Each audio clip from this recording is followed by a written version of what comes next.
بسم اللہ الرحمن الرحیم۔ بسم اللہ الرحمن الرحیم۔ السلام علیکم ورحمۃ اللہ وبرکاتہ۔ عزیز طلبہ، آج التبیان فی علوم القرآن کا سبق نمبر 54 ہے، اور اس سبق کے اندر ہم اس بات کی تفصیل پڑھیں گے کہ کیا آیت قرآنیہ حدیث سے منسوخ ہو سکتی ہے یا نہیں۔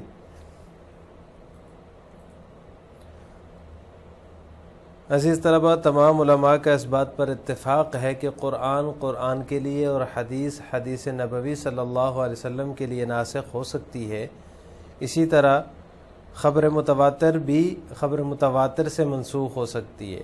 لیکن اس بات میں اختلاف ہے کہ کیا قرآن کریم سنت کے ذریعے سے اور خبر متواتر غیر متواتر کے ذریعے سے منسوخ ہو سکتی ہے یا نہیں۔ قرآن کے ذریعے تو منسوخ ہو سکتا ہے، حدیث کے ذریعے سے منسوخ ہو سکتی ہے، یہ بات متفق علیہ ہے، اس میں کسی کا اختلاف نہیں ہے، سب کا اتفاق ہے۔ لیکن اس بات میں اختلاف ہے کہ کیا قرآنی آیت کسی حدیث سے متواتر سے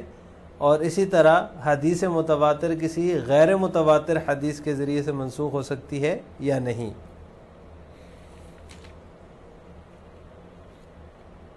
فقہا میں سے امام شافعی رحمہ اللہ تعالیٰ کا مسلک یہ ہے کہ قرآن کے لیے قرآن ہی ناسخ ہو سکتا ہے، سنت ناسخ نہیں ہو سکتی، لہٰذا سنت سے قرآن کا نسخ جائز نہیں ہے۔ کسی حدیث کے ذریعے سے ہم کسی آیت قرآنیہ کو منسوخ نہیں مان سکتے، یہ امام شافعی رحمہ اللہ تعالیٰ کا مسلک ہے، جبکہ جمہور کا مسلک یہ ہے کہ جس طرح قرآن سے قرآن کا نسخ جائز ہے، اسی طرح سنت بھی قرآن کے لیے ناسخ ہو سکتی ہے، سنت سے بھی قرآن کا نسخ جائز ہے، کیونکہ دونوں اللہ تعالیٰ کی طرف سے نازل کردہ ہیں۔ اللہ تعالیٰ قرآن کریم میں فرماتے ہیں وَمَا يَنطِقُ عَنِ الْهَوَىٰ إِنْ هُوَ إِلَّا وَحْيٌ يُوحَىٰ۔ آپ صلی اللہ علیہ وسلم اپنی خواہش نفسانی سے باتیں نہیں کرتے، ان کا ارشاد جو ہے وہ وحی ہوتا ہے جو ان پر بھیجی جاتی ہے، تو لہٰذا آپ صلی اللہ علیہ وسلم نے جو احادیث بیان کی وہ بھی وحی ہیں، لیکن وحی غیر متلو ہے۔ قرآن کریم وہ وحی ہے جو جس کی تلاوت کی جاتی ہے، وحی متلو ہے، لیکن احادیث مبارکہ جو ہیں وہ وحی غیر متلو ہیں، لہٰذا وحی وہ بھی ہیں، کیونکہ آپ صلی اللہ علیہ وسلم کے بارے میں اللہ تعالیٰ نے یہ فیصلہ فرما دیا کہ وہ کچھ بھی بولتے ہیں تو وہ وحی کے بغیر نہیں بولتے، وہ اپنی خواہش سے کوئی بات نہیں بتاتے، بلکہ اللہ کی طرف سے ان کو بتائی جاتی ہے، اللہ تعالیٰ کی طرف سے ان کو وحی کی جاتی ہے۔ وَمَا يَنطِقُ عَنِ الْهَوَىٰ إِنْ هُوَ إِلَّا وَحْيٌ يُوحَىٰ۔ لہٰذا جمہور کے نزدیک جو ہے وہ قرآن کا نسخ حدیث سے ہو سکتا ہے، کیونکہ دونوں اللہ تعالیٰ کی طرف سے نازل کردہ ہیں۔ دوسری دلیل جمہور کی یہ ہے کہ آیت وصیت جو ہے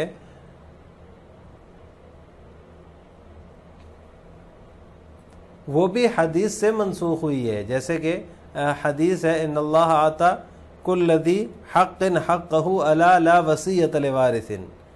آپ صلی اللہ علیہ وسلم نے فرمایا اللہ تعالیٰ نے ہر صاحب حق کو اس کے حق سے نوازا ہے، الا لا وصیۃ لوارث، سن لو وارث کے لیے کوئی وصیت نہیں ہے، یعنی یہ حدیث ہے۔ آپ صلی اللہ علیہ وسلم نے آیت وصیت جو تھی اس کو اپنے فرمان سے منسوخ قرار دیا، جس کے اندر ہے نا کہ والدین کے لیے جو ہے وہ وصیت کر جائیں، تو وہ آیت وصیت جو ہے اس کو منسوخ کیا آپ صلی اللہ علیہ وسلم نے اپنے فرمان کے ذریعے سے۔ یہ دوسری دلیل ہے جمہور کی۔ تیسری دلیل زانی محسن کی سزا جو ہے وہ آیت کریمہ کے اندر جو ہے وہ 100 کوڑے مقرر تھی۔ الزانیۃ والزانی فاجلدوا کل واحد منہما 100 جلدہ، زنا کرنے والی عورت اور زنا کرنے والا مرد ان میں سے ہر ایک کو 100 کوڑے مارے جائیں، لیکن آپ صلی اللہ علیہ وسلم نے حضرت ماعز اور غامدیہ رضی اللہ تعالیٰ عنہما کو رجم کا حکم دیا، ان کو 100 کوڑے نہیں مارے گے، لہٰذا کوڑوں کی سزا کو رجم سے وہ منسوخ قرار دیا گیا، اور رجم کی سزا جو ہے وہ آپ صلی اللہ علیہ وسلم کے فعل مبارک سے ثابت ہوتی ہے کہ آپ صلی اللہ علیہ وسلم نے حضرت ماعز کو اور حضرت غامدیہ کو رجم کا حکم دیا، ان میں سے کسی کو بھی کوڑے نہیں مارے گئے۔ تو لہٰذا یہ اس بات پر دلالت کرتی ہے یہ جو آپ صلی اللہ علیہ وسلم کا یہ جو فعل ہے ماعز اور غامدیہ کو جو سزا دی گئی رجم کی، یہ اس بات پر دلالت کرتی ہے کہ حکم کوڑوں کی سزا کا تھا، پھر اسے آپ صلی اللہ علیہ وسلم نے اپنی سنت کے ذریعے سے منسوخ کر دیا، اور یہی قول زیادہ مشہور ہے اور ظاہر ہے، کیونکہ اس میں جو ہے وہ وضاحت ہے کہ آپ صلی اللہ علیہ وسلم نے اپنی سنت کے ذریعے سے کوڑوں کی سزا کو منسوخ کر کے رجم کا حکم فرمایا کہ ان کو رجم کیا جائے۔ تو لہٰذا یہ 3 دلائل ہیں، اس بنیاد پر جمہور اس بات کے قائل ہیں کہ حدیث مبارکہ سے قرآن کریم کو منسوخ کیا جا سکتا ہے، قرآنی آیات کو منسوخ کیا جا سکتا ہے۔ هل ينسخ القرآن بالسنة النبوية المطهرة؟ اتفق العلماء على أن القرآن ينسخ بالقرآن وأن السنة النبوية تنسخ بالسنة والخبر المتواتر ينسخ بمثله، ولكنهم اختلفوا في مسألة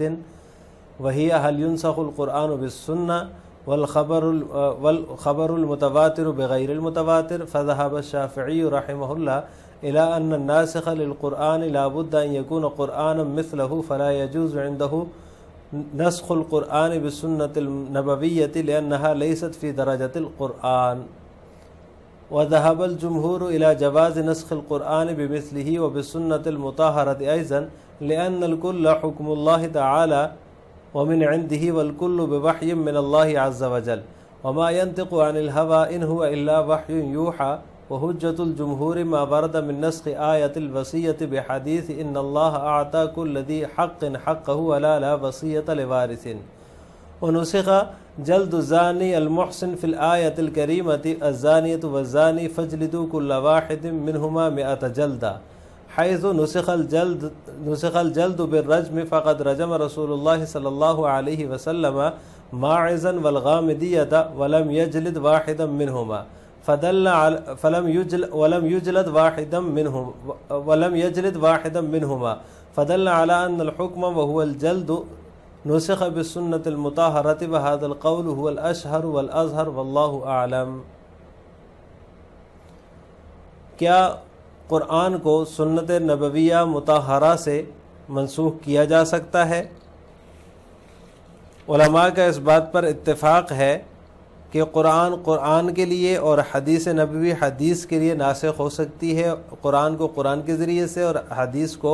حدیث کے ذریعے سے منسوخ کیا جا سکتا ہے، اور خبر متواتر کو خبر متواتر کے ذریعے سے بھی منسوخ کیا جا سکتا ہے۔ وَلَكِنَّهُمْ اخْتَلَفُوا فِي مَسْأَلَةٍ، لیکن ان کا ایک مسئلے میں اختلاف ہے، وہ یہ ہے کہ آیا قرآن سنت کے ذریعے اور خبر متواتر غیر متواتر کے ذریعے سے منسوخ ہو سکتی ہے، اس کو منسوخ کیا جا سکتا ہے یا نہیں۔ فذهب الشافعی رحمہ اللہ، امام شافعی رحمہ اللہ تعالیٰ کا مسلک یہ ہے کہ قرآن کے لیے ناسخ اس کی مثل قرآن ہونا ضروری ہے، فلا يجوز عنده نسخ القرآن بالسنت النبویہ، تو لہٰذا ان کے ہاں قرآن کا نسخ سنت نبویہ کے ذریعے سے جائز نہیں، کیونکہ سنت قرآن کے درجے میں نہیں ہے۔ وذهب الجمہور الى جواز نسخ القرآن بالقرآن، اور جمہور اس بات کی طرف گئے ہیں کہ قرآن کا قرآن کے ذریعے نسخ جائز ہے اور سنت مطہرہ کے ذریعے سے بھی نسخ جائز ہے، اس لیے کہ ان دونوں میں سے ہر ایک اللہ کا حکم اور اس کی جانب سے نازل کردہ ہے، اور سب کے سب اللہ عز و جل کی وحی ہی ہے۔ وما ينطق عن الهوى ان هو الا وحی یوحى، اللہ تعالیٰ کا ارشاد ہے